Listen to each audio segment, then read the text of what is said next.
É isso mesmo, né? A casa ainda está sendo arrumada aqui em Brasília, mas muitas mudanças já foram feitas e mudanças voltadas para o agronegócio, o Ministério da Agricultura. Então a gente convidou o doutor Adamir Fiel, que é um advogado especialista em agronegócio, para dizer para a gente, explicar um pouquinho o que é que muda do ponto de vista jurídico, qual é a opinião dele com relação a essas mudanças.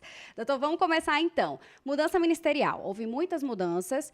Do ponto de vista do Ministério da Agricultura, agora o mapa ele tem outras atribuições, além das que já tinha, né? Como é que o senhor avalia essas novas atribuições? Porque termina virando quase que um super ministério, né? Isso, só que o MAP ele passou a absorver algumas funções antes espalhadas em outros ministérios, em outros órgãos. E então a nova estrutura criou novas secretarias, dentre as quais eu destacaria a Secretaria de Agricultura Familiar e Cooperativismo, trazendo para o Ministério da Agricultura a agricultura familiar e colocando ela nesse protagonismo em relação ao mercado.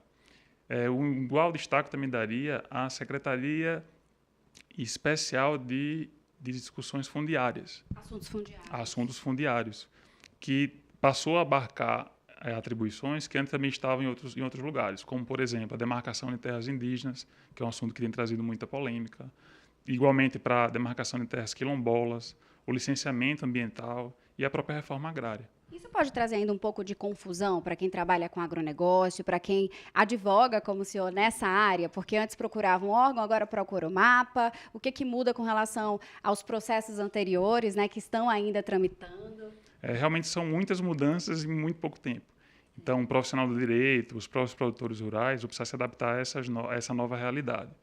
Então, nós temos desde os órgãos que passam a lidar com esse tipo de atividade, todos concentrados no Ministério da Agricultura. Ela faz essa coordenação estratégica, não só no ambiente interno, mercado interno, mas também no ambiente internacional. Então, realmente são muitas mudanças, muita adaptação ainda por acontecer, mas o lado bom é que isso tende a ter uma concentração e uma melhor organização dessas atividades.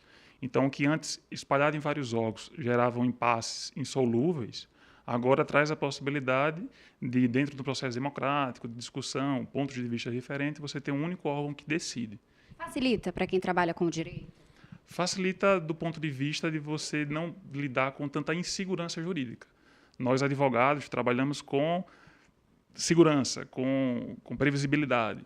Quando você tem determinadas atribuições ou determinadas competências espalhadas por vários ministérios, órgãos, realmente isso dificulta muito a segurança jurídica. É o caso, por exemplo, do frete, que ainda é uma pendência do ano passado e que todos, né, do agronegócio falam dessa insegurança jurídica que isso tem causado. Né? Exatamente. Tanto que, por exemplo, o frete, você ter vidas e vindas de decisões do próprio Supremo, uma definição muito atabalhoada, que acabou violando leis universais do mercado, e que hoje, para se ter uma ideia, você tem uma decisão em medida cautelar do Supremo que suspende a aplicação de multas no frete e você não tem uma definição clara em relação a isso.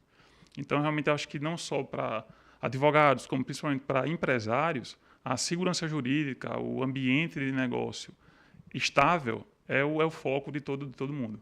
Agora, mudando um pouquinho de assunto, uma nova decisão, né, do novo governo, a questão da posse de armas, né, tem uma lista aí de pessoas que podem, né, dar entrada para ter essa arma, não é o porte, é a posse, ou seja, só usar dentro de casa ou dentro do estabelecimento onde trabalha. E dentro dessa lista, segundo o decreto, fala de quem mora em área rural. Como é que o senhor avalia essa decisão, esse decreto? Realmente ele vem numa boa hora, porque hoje a violência no campo ela está alcançando índices alarmantes. E hoje o produtor rural ele tem uma indústria a céu aberto. Então ele tem assim volumes significativos de recursos aplicados em fertilizantes para mais de uma safra ao longo do ano, aplicado em defensivos e maquinário.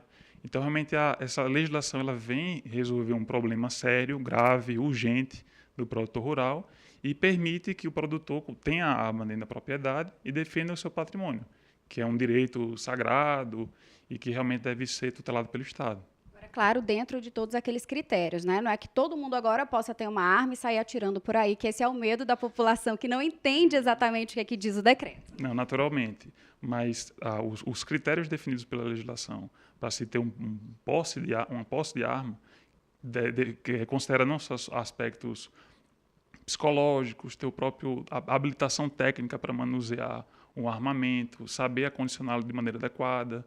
Essas certificações para posse, elas são validadas de tempos em tempos, o que permite que o Estado dê um instrumento para que o produtor rural possa se defender, mas que, em contrapartida, também exija determinados requisitos para que ele possa ter uma arma na sua propriedade. Perfeito. Muito obrigada pelas informações. A gente espera que tenha ajudado aí você que está assistindo ao SBA. Catarina Martorelli para o SBA.